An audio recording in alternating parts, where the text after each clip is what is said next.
Hello, dear digital ship friends. Welcome to our webinar with vessel performance info on today's topic, CII, what a more holistic approach might mean, with our sponsors, Wärtsilä. Our guest speaker today is Marko Zelger, product lead of vessel performance from Wärtsilä. You may ask him a question simply by typing it to a Q&A box that you see on your screen, and we will answer them after the presentation. I'm inviting Carl Jeffrey from Digital Ship to get started our webinar. So we're going to talk today about CII, the carbon intensity indicator, and how you can take what we're going to call a holistic approach to it. So as a reminder, all ships need to calculate and report their CII at the end of every year, starting next year, and get a certain grade. Otherwise, they've got to make an improvement plan. So companies first had to think about how they're going to report emissions and then how to reduce emissions. And now they're thinking about their longer term and broader plans for the whole fleet and for the life of the ship and how that affects other issues such as the profitability, safety and attractiveness to charterers. So that's what we mean by holistic. So you want to know the biggest factors that can make the CII go up or down, such as the weather or hull fouling and what you can do to improve it. You want to know how to fit CII compliance into other factors like commercial and safety factors. You want to manage the risks that you get a bad surprise at Christmas a year from now if you've got a worse score than you were anticipating. You might want to make retrofit plans, and you might want to know how digital technology can help you do all this stuff better.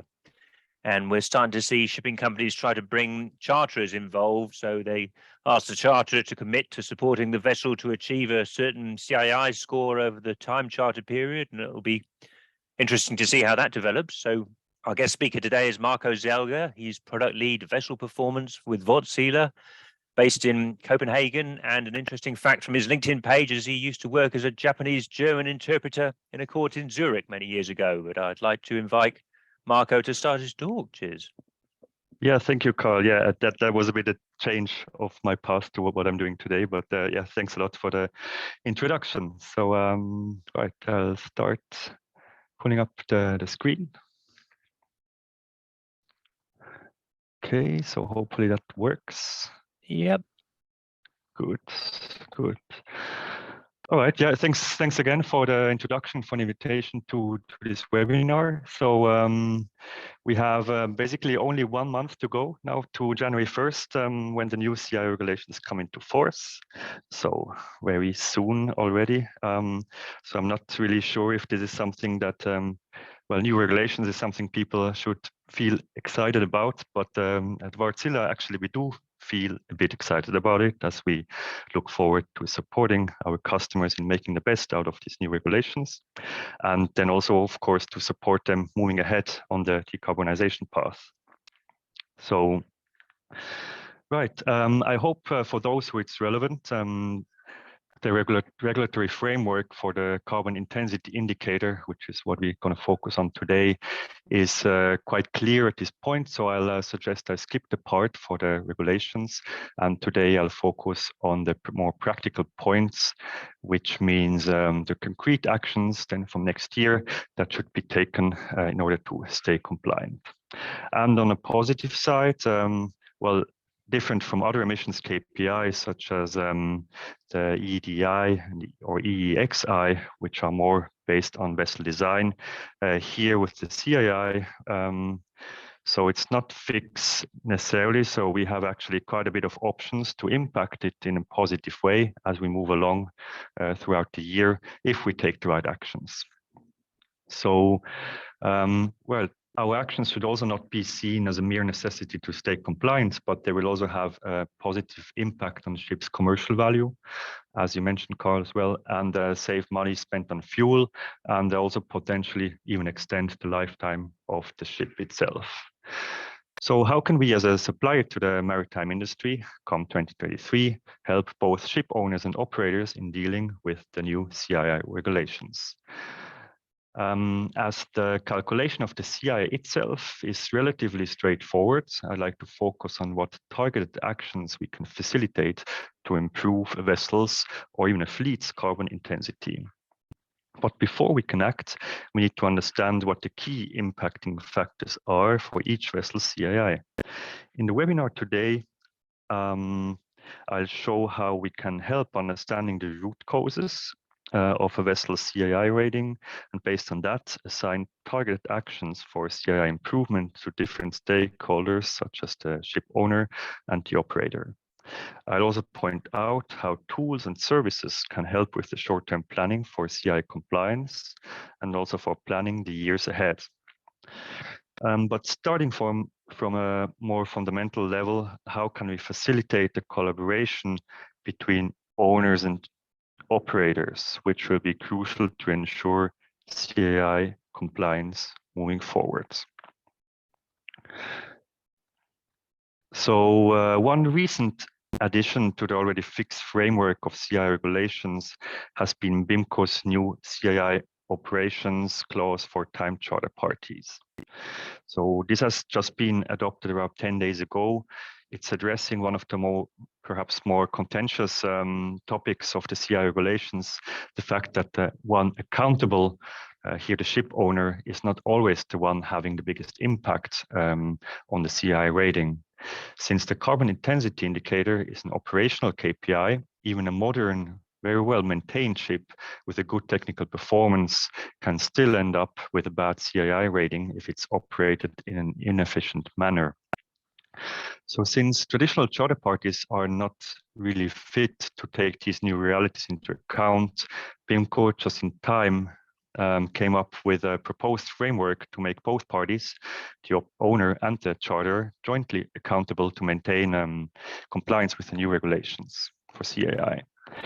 So in the proposed CII operations clause for time charter party, it says that ship owners and charterers must embrace new ways to cooperate, and that the time charter should take responsibility for his ship's emissions, because he's the one operating the ship, therefore driving this operational KPI, the CII.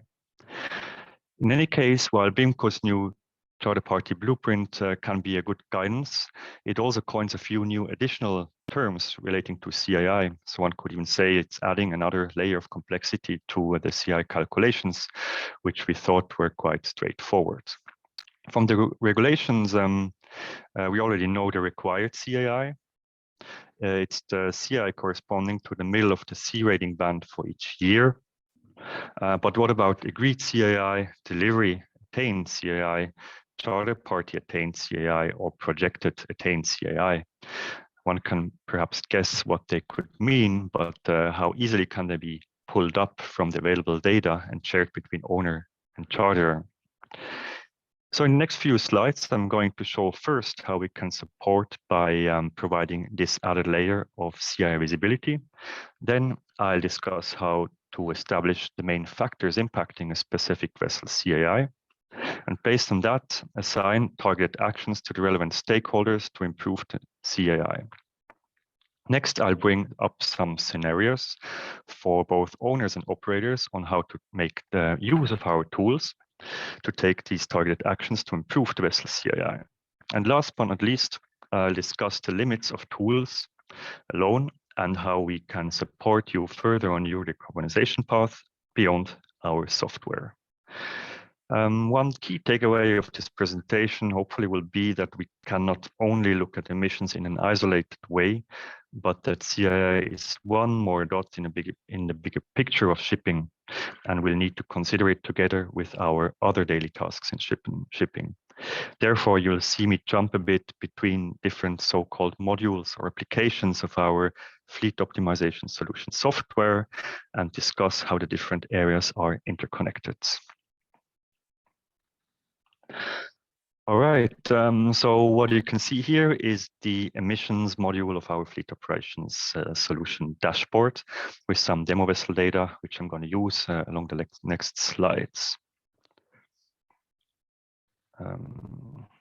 Right, so the first CI-related term coined in the BIMCO clause we just saw, the delivery attained CII, is quite easy to establish.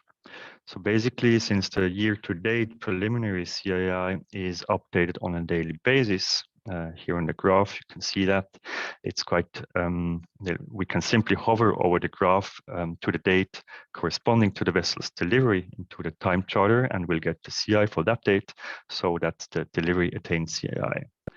This is quite basic real-time CII tracking based on the latest noon reports coming in. Once the vessel has enters into the new time charter, the charter party attained CII starts to count from 0.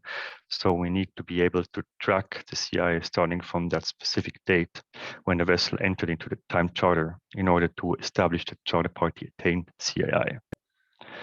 In our dashboard, you'll be able to simply choose that time charter delivery date as a starting point in the date selector. And the graph will show you how the CII developed over the time charter period, with the endpoint being the charter party attained CII. In this case, it's a 2.9 E rating. You'll also be able to see each leg CII in the bottom of the page or in the picture. So it's the legs in isolation to pinpoint potentially any legs that were having a negative impact on the CII, or from which the CII this year has already suffered. So for the projected attained CII, the BIMCO clause mentions that this should be an extrapolation of the charter party attained CII over the remainder of the calendar year, or the end of the time charter period, in case that's before the end of the year. So to me personally, it's a bit ambiguous actually how this should be done exactly. It could be, for example, assuming that the vessel will continue operating with the latest daily speed and vessel performance and so on until the end of the year. Some assumptions would need to be made, but in any case, we need to use some advanced simulation engine to predict where the CII is trending towards. Otherwise, if we simply assume operations with the same carbon intensity as an average up to today, then the projected attained CII should be just the same as the latest charter party CII. So horizontal dotted line here in the graph. In any case, CII simulations are actually also what we make available in our software. So later on discussion about the end of the year CII optimization, I'll demonstrate how we can simulate various CII outcomes based on those different assumptions. Okay, so now that we've briefly touched upon how to track the CII, including the new types of CII coming from the BIMCO clause, I'd like to turn to the question on what is actually impacting specific vessel CII. Only if we understand the root causes impacting a vessel CII, then we can take the right corrective actions to improve it. Especially important, of course, if we need to facilitate collaboration between different stakeholders, like for instance, between ship owner and operator, ship owner and charter.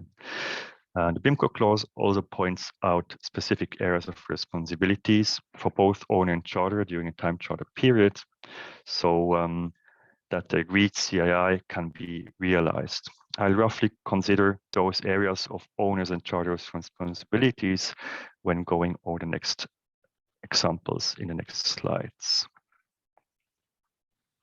All right, so up to now, we've discussed CII visibility. So admittedly, this does not require much advanced technology other than data handling mechanisms. However, if we want to understand the root causes, as we said, of good or bad CII, so what is it actually that's having the largest impact on the CII, then we need to be able to quantify the various factors contributing to the vessel's emissions. This could be, for example, weather, it could be vessel speed, vessel draft, hull fouling, and so on. For this, we need to have quite a good vessel-specific performance model, requiring vessel data beyond simple noon reported data, which usually is sparse and not always necessarily accurate. So in our fleet optimization solution setup, we work with what we call a hybrid vessel model of fusion of high frequency and low frequency data. This means we auto-log part of the high frequency data that is readily available, and we combine it with noon reported data to model a digital twin for each vessel at each point in time. This is actually the core of most of our fleet optimization solutions applications, as it is also crucial here when we analyze the root causes of the CII to find ways to improve it. There was a past webinar on this very same channel from about 1 year ago on this topic, where we show the benefits of a high precision vessel performance model, which can still be easily scaled across larger fleets. So I recommend listening to that if the topic is of interest. So I'll keep that topic here for the time being. So the result of that approach is that, as we can see here in the bottom right, the red frame, the 5 columns there, we are able to quantify the main factors impacting the vessel's CII on a total year-to-date basis, or here in this screen broken down to a LEC level. Information that we can read out from this example is that it was not only the varying speed instructions driving the CII ratings here, but relatively high import emissions for some of the legs, which have had a major negative impact on the vessel's CII.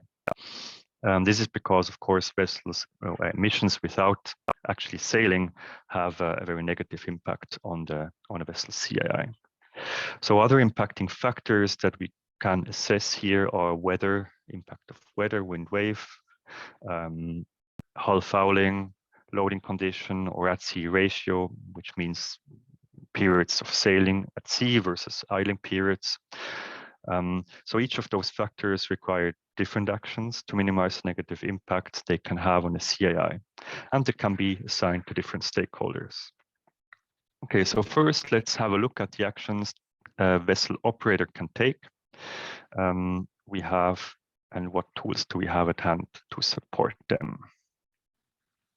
Okay, so right, oftentimes one of the one that can have the largest impact on the carbon intensity, which is, say, an operational KPI, naturally is the operator.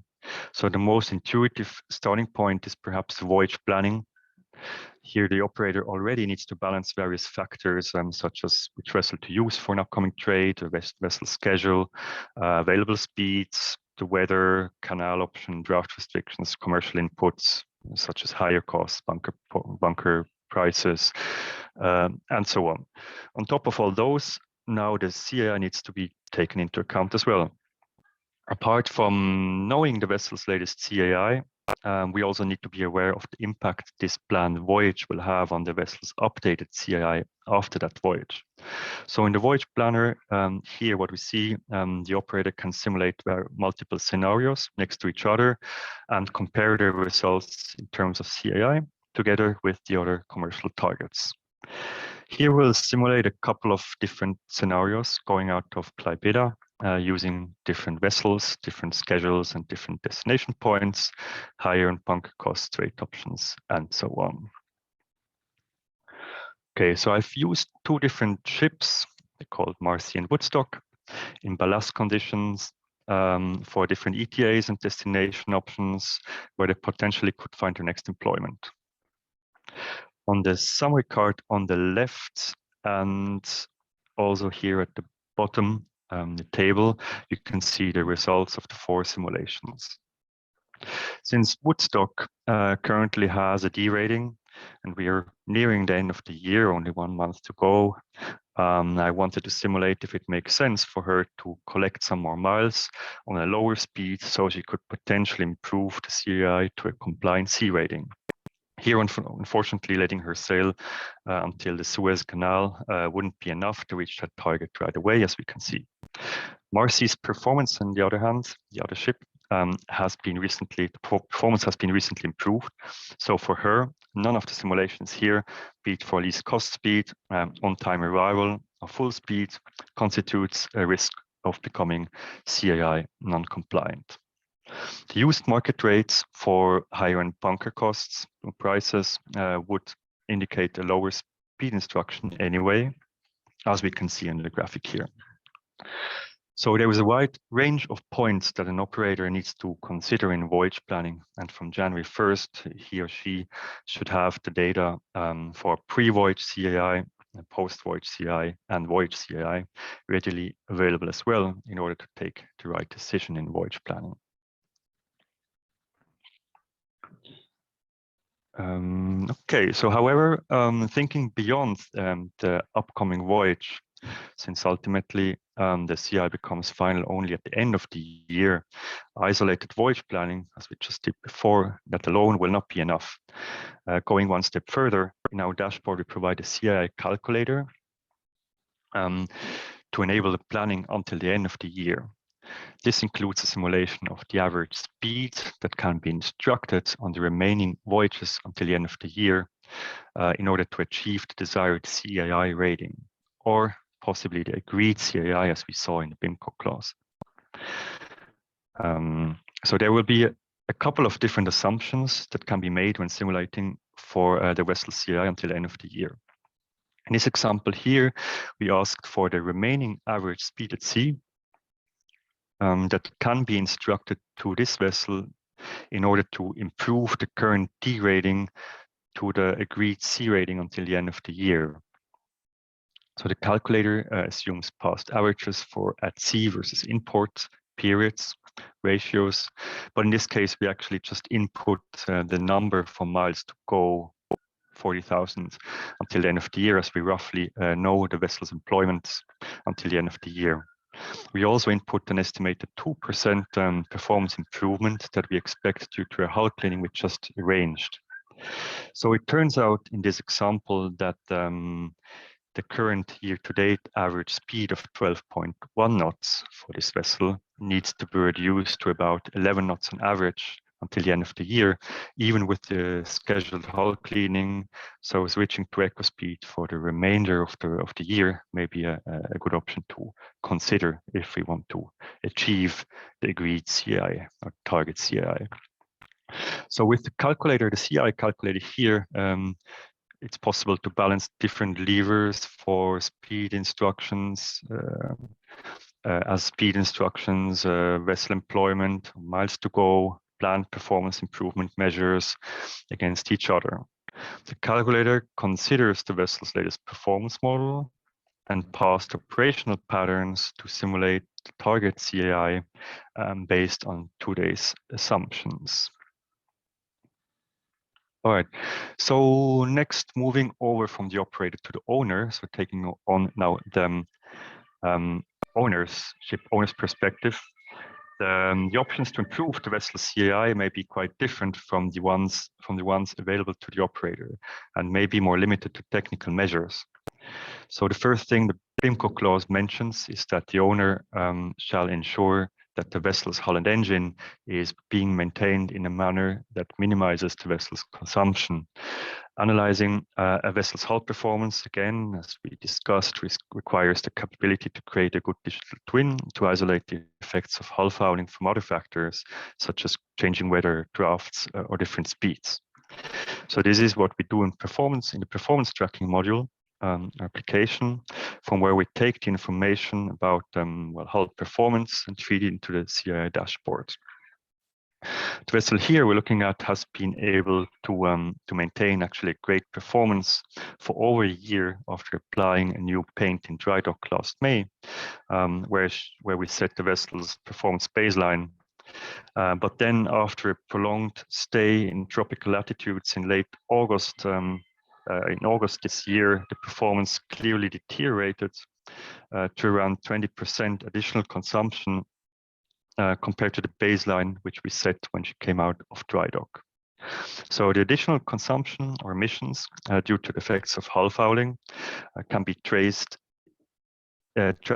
easily here in the CII dashboard, the bottom part of the screen. So 20% added emissions is quite a substantial amount, of course, and since we know that she can do better, taking timely action for hull maintenance should be something to be considered if we don't want to jeopardize her good rating, B rating that she has so far. Okay, so another area that lies in owner's hands to optimize to optimize performance is the operations of vessel machinery. So periods of non-optimal auxiliary engine or boiler operations leading to unnecessary consumption can be flagged but in a system with notifications to both ship and shore. So this can be done on a basic level using noon report data and standard thresholds, or it also in a more sophisticated setup using real-time connected automation data if that's available. While the operations of machinery, sorry, yeah. Oh, there's a couple of comments, people saying they can't see the numbers on your screen, but I think that's pretty deliberate. You didn't want to reveal the numbers. Well, yeah, sorry for that. It's not really deliberate. I know it's a bit small. It's demo data, so but I unfortunately can't really zoom in. It's maybe a bit a lot of numbers. Yeah, but I'll try to focus in on some parts where it makes sense. I'll try to highlight those. Yeah. Yeah, but I can describe what we are showing here. So again, here we're talking about auxiliary engine and boiler unnecessary consumption. So you see in the dashboard, basically we highlight those well points in time where the machinery has not been operated in an optimal way, and probably even more importantly, we send notifications for that, which is the one you see in the bottom right. There's an example of notifications we send out to the user to make them aware, user being both ship and shore again, to make them aware that there is some non-optimal machinery optimizations. So right, yeah. Yeah, basically I'm going ahead with showing, well, screenshots of our products, but yeah, unfortunately I can't really zoom in, but I hope you get the picture. Of course, we can do a more detailed presentation that separately if it's of interest. But yeah, so moving on board of the vessel, let's not forget that at the end of the day, the ship is navigated by the crew on board, who are responsible for the safety of crew, cargo and ship. So shoreside weather routing may not always be available. Therefore, it's important to give the crew the best tools for passage planning, including weather forecast optimization tools. Only an efficient voyage execution can minimize a voyage emissions while guaranteeing safety at sea. What you see here is our latest NaviPlanner 5, which provides all necessary optimization tools for passage planning to the crew on board, including weather routing and nautical charts, etc. So the software communicates with the shoreside voyage planning tool for operators, which we saw just a minute ago. So yeah, zooming in a bit here.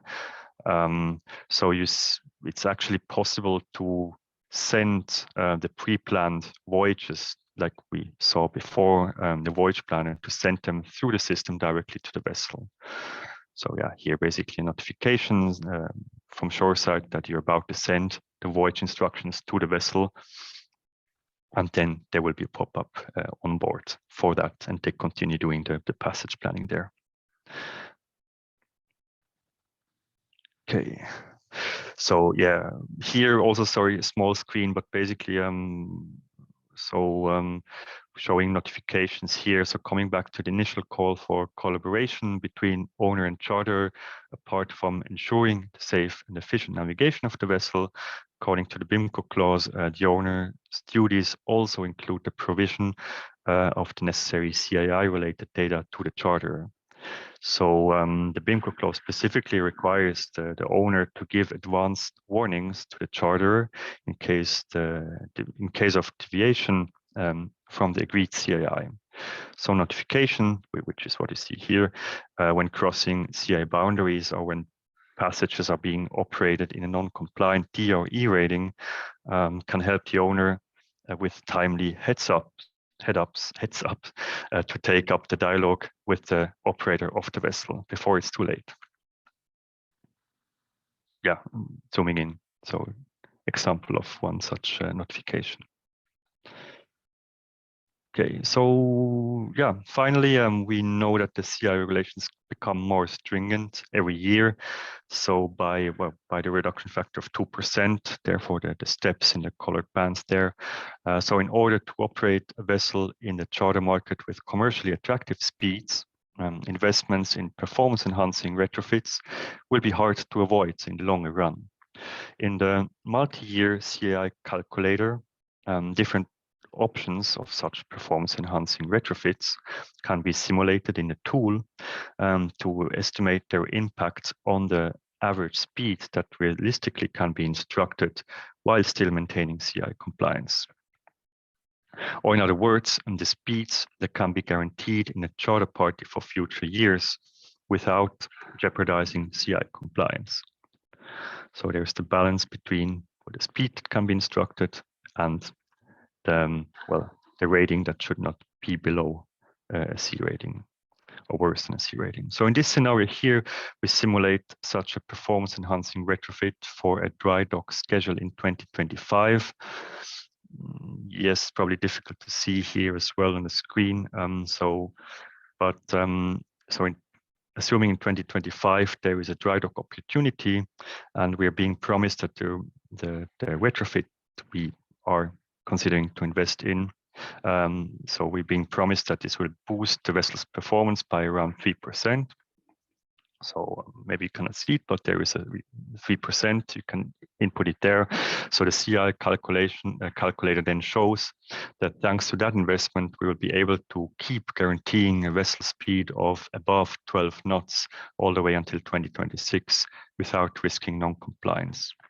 So yeah, in case it's too small to see here, so the average speed to meet compliance trajectory, which is kind of the middle column down there, it drops up to 2026 because of the more stringent requirements for the CII, the 2% reduction factor. But because we invest in a retrofit, improving the vessel's performance, we kind of counteract that trend of declining average speeds for the C rating or for the required CII. So that's what we're showing here. So, okay, but yeah, no, of course, looking multiple years into the future, of course, the difficulty to make accurate predictions increases due to the many assumptions we need to make. So at the same time, the required investments are becoming more substantial, nothing compared to the software subscription cost for something like this. So we have to recognize that, of course, only using a web tool for such major decisions may not always be enough. Right. So to support such complex investment decisions, so my colleagues from the decarbonization services departments are happy to support your decarbonization journey with expert consultancy services to choose the best available retrofit options on the market with the best impact. Well, best impact on the CII, but also best ROI, and then tailored to each particular vessel. So, right, coming back to the title of the webinar, what a holistic approach on improving a CII might mean. In summary, we start using a software, a fleet optimization solution here, to create visibility on the CII and help understand the main factors impacting the CII by providing insights, which is based on a precise understanding of the vessel's performance model. This makes it possible for the different stakeholders to take the right targeted actions for CII optimization. From the planning of the upcoming voyage, as we saw, to maintaining a good technical performance of the ship, all the way to long-term retrofit planning, for which we can provide support on a full project basis. So yeah, with this, I'd like to wrap up. So I hope I was able to demonstrate our holistic approach to emissions management, where we provide both software and project services. Right, and connecting the emissions dots to the other areas of your daily shipping tasks. Okay, yeah, thank you very much, and looking forward to any questions. Yeah, hopefully it was not too long. Well, that's great. Well, thank you very much. So we'll go to the Q&A session. So I'd like to in the audience, invite the audience. If you see you can upvote questions you like the most, and then you can sort the questions by the most upvotes, because we've got about 11 questions now. I don't know if we'll have time to go through them all, but then if we go to the ones with the most upvotes, we're looking at the same thing. I think we're starting off with Alexander Cornell. I think he's with Hanseatic Soft. He's asking about the correction factors, how they reported annually or with EDDI. I think there's different correction factors for CII and Yes, EDDI, yeah. and it's all reported annually, isn't it? I don't know if you... Right. I mean, that's one of the challenges with the correction factors that came out almost a bit last minute in June this year. And I think that the challenge basically is, first of all, to capture the right data for that. Because oftentimes standard NUN reporting maybe not always, well, it's not always reported in NUN reporting if we talk about, I know, electrical consumptions for reefer containers, or it cannot even be measured. So that's one part that makes all of the relatively simple CI calculations a bit more complicated. So in our case, we do have a reporting tablet or tool, software or tablet, whichever. And there we have, well, built in now, also in time, of course, until January 1st, all those, say, additional fields that might be required to collect that data required to apply the correction factors. You could say, of course, if you don't do it, I mean, it's not required, but you may be forfeiting, well, getting a worse rating that you actually have on the vessel. So you're missing a chance here. And in some case, I've seen this can be quite substantial to, what was it, around 20% or so difference from the CII. Well, depending on the ship type, of course. And if we talk about, I know, cargo heating and so on, it can be quite substantial. So yeah, I mean, the answer here is we do collect it on a daily basis together with NUN reporting, and we also then calculate it on a daily basis together with the CII, year-to-date CII. Okay, so next question from Ravi Kumar. He's asking about biofuels and methanol. Now, as far as I know, biofuels have the same CO2 emission at the ship as any other fuel, and then that's the upstream emission absorption is not included in CII. And methanol is lower emission slightly. Yeah, yes, right. I must say I'm not an expert on biofuels. Actually, that's something I maybe would recommend to contact our colleagues from the decarbonization modeling department, because they work a lot with these kind of options and what it means for the engine side. Yeah. Okay, so Pushkar Kulkarni is from Navtor. He's asking about how you're predicting the future emissions from the past when the future might be different. But I guess it's a simulation tool. All you've got to go on is the past, isn't it? Yes. I mean, nobody can predict the future 100%. We try to, well, educated guesses, or kind of, in a way, it's extrapolation. I mean, for example, if a vessel has been sailing at sea, we have the past data usually if the vessel is subscribed to our service. So we, for example, know the averages of sailing at sea versus in port. That's one example. So we can use that to extrapolate in the future.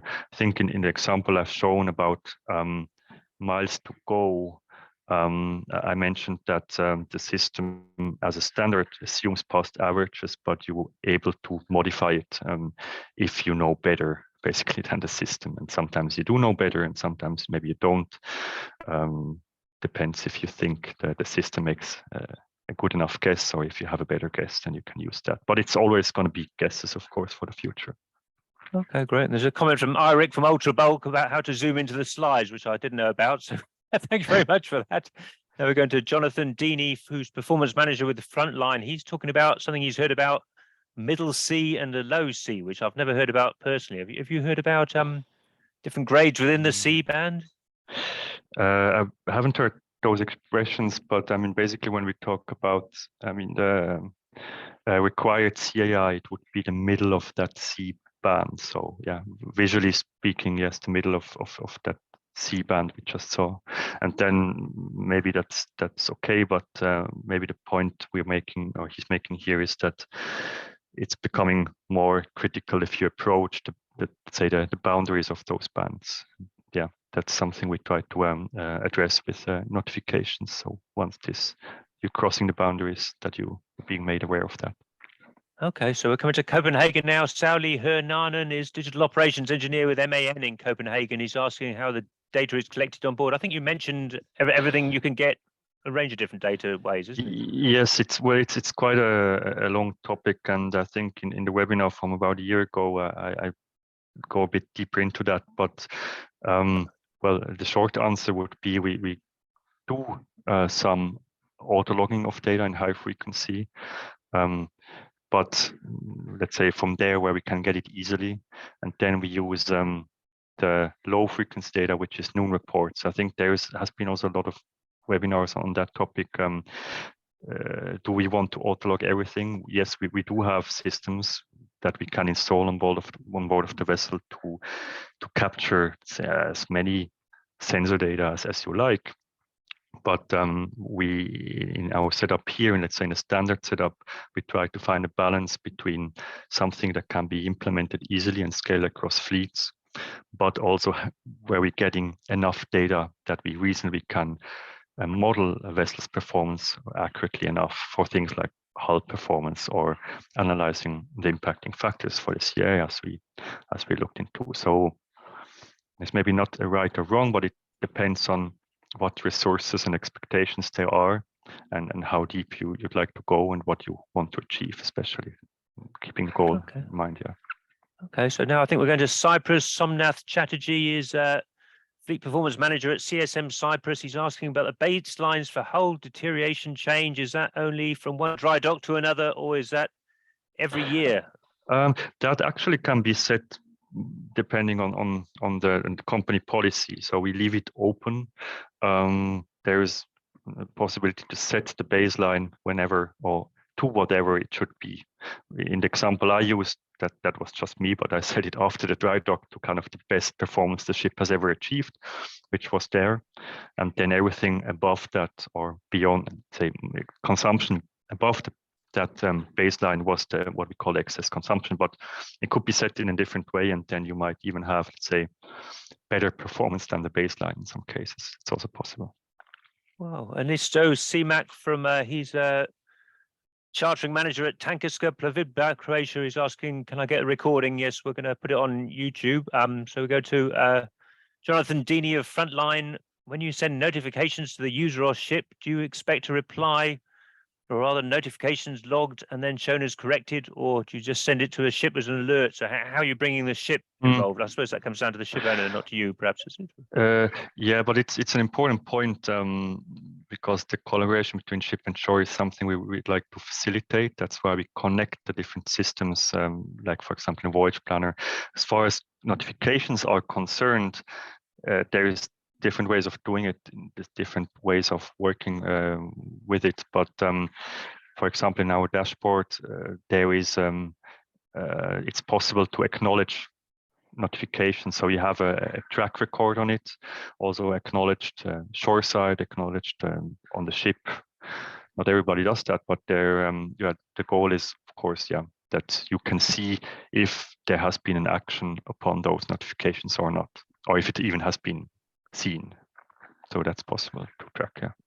Okay, now I think we're going to Singapore. Piyash Raj is Senior Director with Product Management at Alpha Ori. He's asking, when does the data collection start, the 1st of January or the start of the first voyage leg? I imagine it's 1st of January, is it? Do you know?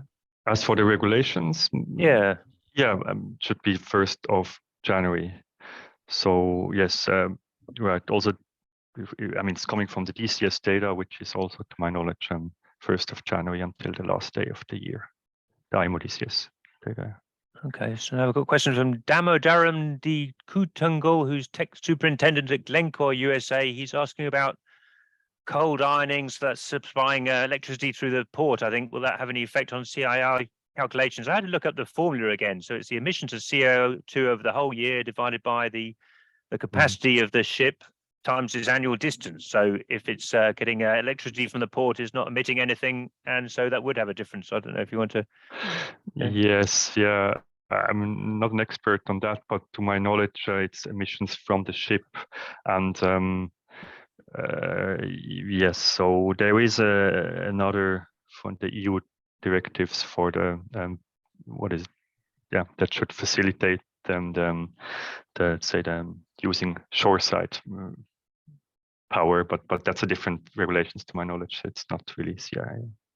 Okay, we've got a question from Petro Kvartsiani, whose LinkedIn says he's a senior engineer in Kiev, but we're going a bit sideways here. He's asking about any thoughts about solar energy on car carriers and how can that go in reducing fuel consumption? I suppose that's one of the things you modeled, or maybe as we're going to increasingly model these things as companies show more interest, isn't it? Yes, yeah, and I mean, be it solar or rotor sails or flattened rotors or whatnot, there is a lot of different options, and I don't have a personal opinion. I think also it depends on the vessel, and that's exactly what we have the decarbonization project services for. They would look into each case in particular, what makes most sense for the vessel, both from, of course, emissions point of view, but also from a investment point of view. The ROI needs to be the right.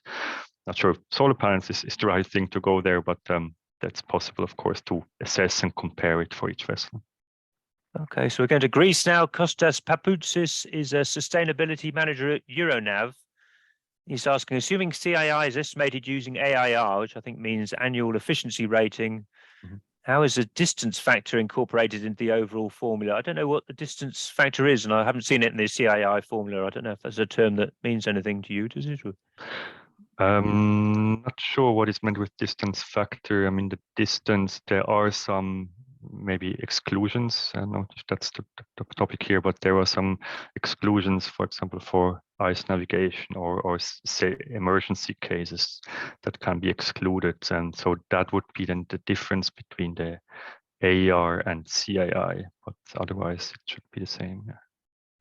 Well, so we're going to Ernesto Simak in Croatia again. So if you've got a CII that's a DRE, will a charter agree to a C rating during the charter? I guess they'd be a bit silly to agree to that, wouldn't they?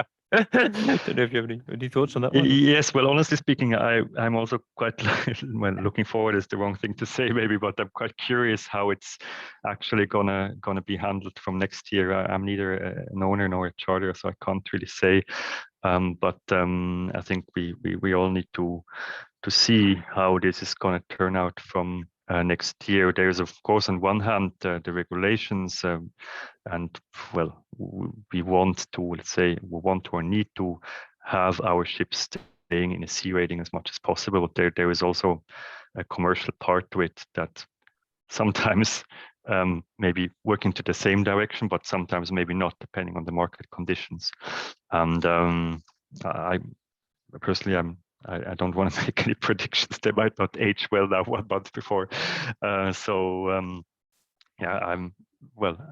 Let's see how it works. And I think what we maybe can say is that for the regulations themselves are not that strict in a way that not so much happens if the vessel is derating, apart from the updated SCMP that you need to do counter plans and so on.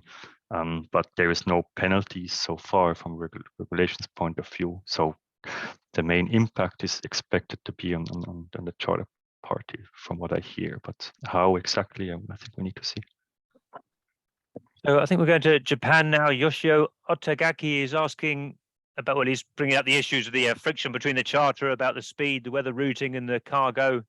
There maybe need to be some agreements between the owner and the charter how the CII behaves. I guess there's more of a comment, but I guess that's exactly why BIMCO has brought in this clause here, I think, isn't it? Yes, right. And from what I heard, it was not easy to find this kind of agreement between the parties that might be traditional or not. Well, have different interests, charter and owners, and that's the charter party is a traditional contract that has been around for decades, and now we have new CII regulations that in a way are sometimes almost pointing into an opposite direction, a totally different framework, and combining the two in one clause, I would imagine it was not easy at all. Now we have it. how it's being applied again, we will have to see. But since years, of course, people have been calling for more collaboration between owner and charter, and now we have it written down in a way in this new BIMCO clause. So it's maybe nothing new, but now it has more urgency to work together to achieve the same goal. Oh, we have another question from Ukraine now. So Valery Goroby is the vessel performance manager with the Uni team. So he's asking about how slow steaming limited consumption should improve the vessel CII. I suppose it just comes down to the formula of its CO2 emissions divided by the capacity times the distance. So if you're emitting less CO2, you get a better. Yes, exactly. Well, yeah, I mean, there is also here there is regulations, and then there is a commercial, let's say, reality as well. And sometimes they don't match 100%. And of course, if you only go after a good CII, you may just kind of sail in ballast at the lowest speed you can around an island, around the world, and you get probably an A rating, but then maybe you're going to be bankrupt after some time. So there, the two things or multiple things have to be balanced against each other, and this is exactly what we try to enable in our tools, where we also have commercial parameters that you can input, and schedules and so on. So they all work together. They're all interconnected. So it's important now to The formula is the capacity of the ship for a cargo ship, not the cargo it's carrying. So if it's going around empty, it's still going to be emitting a lot, isn't it? Right. Yeah. So it's always assumes the summer draft deadweight ton. So if you sail ballast, it kind of assumes it's fully laden, even if it's not. So you consume less for the ship. So it's beneficial in terms of CII to sail in ballast conditions. But of course, commercially, you want to probably avoid that. So that's one area that kind of counterintuitive, I would say. So next, Emma Hermansen, I think she's PMS superintendent with Tarbet Shipping in Gothenburg. So yeah, will CII take the actual cargo carried into account in the future? I suppose they're sticking with the formula. It's the dead weight of the ship, not the cargo you're carrying, isn't it? Yes, right. I mean, I probably there will be changes to the CII in the future. So that's one important point that has been discussed a lot, and I think also there is parties that are maybe not happy with the way it's set up now. The way it's set up now is that it doesn't matter if it's cargo on board or not. That's due to the DCS setup of the IMO DCS reporting, which the same way doesn't consider cargo. But yeah, there is different, I think, interest groups who are pushing for changes going forward. So I think now it's fixed, at least for some time, how it's being calculated, but it's probably not going to be fixed forever. So it's probably stay dynamic together with other regulations coming in as well. Well, we've got two commercial questions here, which I don't know if you're going to want to answer, but I'll give you the opportunity. So Subir, who's from Osaka, he's saying, what's the cost of the software if it's going to help us work out CII for the rest of the life of the vessel? Ross Fothergill is operations manager with GMT Shipping in Hong Kong. He's asking what sets Wärtsilä apart from your competitors. It could be a very long answer to that, but I don't know. Okay, I'll try to answer that. Let's say, generally speaking, from both for, let's say, for the topic of emissions and staying compliance, as well as for fuel optimization, there is a lot of ways to do it, and there is let's say low-hanging fruits, and maybe it's some extent they have already been harvested. But so the starting point here is that we have a software which is, well, it's really, I would say, I think I can say it's inexpensive in a way. If you compare it what other measures you have, you can of course invest in retrofits, as I mentioned in the end, and it's a totally different amount of investment. Here we're talking about monthly subscription cost of a software, which is really not so much. But yeah, at some point it will not be enough, as I mentioned. So at some point we need to go a step further and then consider the long-term retrofits, and for that also make more investments in maybe making sure we do the right decision, we make the right decision. So then to the second question, what sets us apart, I think, is that exactly that as well, that we can provide not only one software, but we provide both software and also project consultancy services, the whole package for CII, but also say other packages from Wärtsilä. Well, the software covers things like charter party. You can do MRV reporting, DCS. You can analyze the hull fouling. It's all in the same system. And then there is the whole, of course, quite huge portfolio from Wärtsilä, where we bring the ship owners perspective in mostly. Okay, so Amel Hilmana from Indonesia Ship Management, PT Samudera, is asking if we can get the presentation by email. We normally release a presentation on YouTube. I don't know if you're willing to share it as a PDF. We can discuss it later, maybe. Yeah, we can discuss. Yeah, I mean, it's on YouTube, it's there. And yeah, apologies if it was a bit difficult to see the numbers. It was the intention to show how more or less it looks from the product perspective. Yeah. Oh, we've got 5 minutes and 2 more questions. So Ravi Kumar is asking about vessels exempted from EEDI. Are they applicable to CII? I don't know about any vessels exempted from EEDI. And another legal question from Wenko. Oh, do you want to take that one? Well, I've not been tracking the EEDI too closely, to be honest, but so I can't really answer. I mean, from a CII perspective, yes, there are some vessels that are exempted. So, but yeah, I'm not sure if they 100% overlap, but I would hope so, but I'm not sure. Well, so Wenko Schmidt, he's a managing director of Liberty Blue Ship Management. He's asking when you anticipate a fine tuning of the rules. I think there's a very good blog from DNV about the rules and what's happening in IMO. And the big question is this, whether they change their targets from 50% cut to 100% cut. I don't know if you want to share any thoughts on that. Yes, right. So I don't know the answer to that from as far as the reduction factors, they go until 2026, for example. So from my understanding is that there will not really be changes until that point in time, until 2026. Beyond that, the reduction factors, for example, I think they are going to be decided in the next few years, but I don't have the exact dates. Wow, well, that's fantastic. Well, since you've answered 25 questions, that's well done. We've got about 3 minutes left.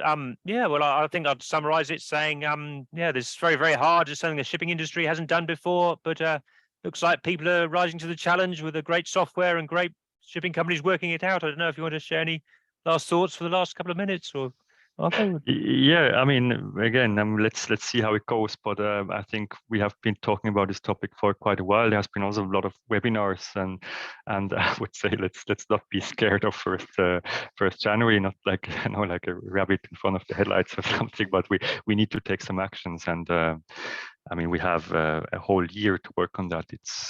And there is a lot of tools out there, and we're happy to support. And I think everybody needs to kind of find his or her way through the regulations. But they're an opportunity as well, of course. And as I said, it's not just to comply for the compliance sake.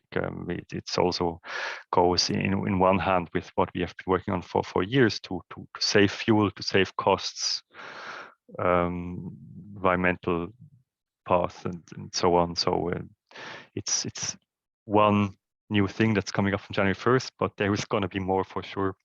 So in a way, regulations drive nowadays some parts of the market. So we're happy to support there. Wow, well, I think this is fantastic, and thanks very much. And I shall pass back to Vida. Cheers. I thank to all our viewers and Marko, of course, for bringing more clarity on CII regulations. As Carl said, we'll be sending you a YouTube video link, Marko's contact, and also I'll add the link to the previous webinar with Wärtsilä on fuel meters for you to review again. Our next webinar is on next Tuesday, and we'll talk with Navtor on monitoring performance by voyage. Digital Ship is signing off until next Tuesday. Take care. Bye. Bye-bye. Bye-bye. Thank you.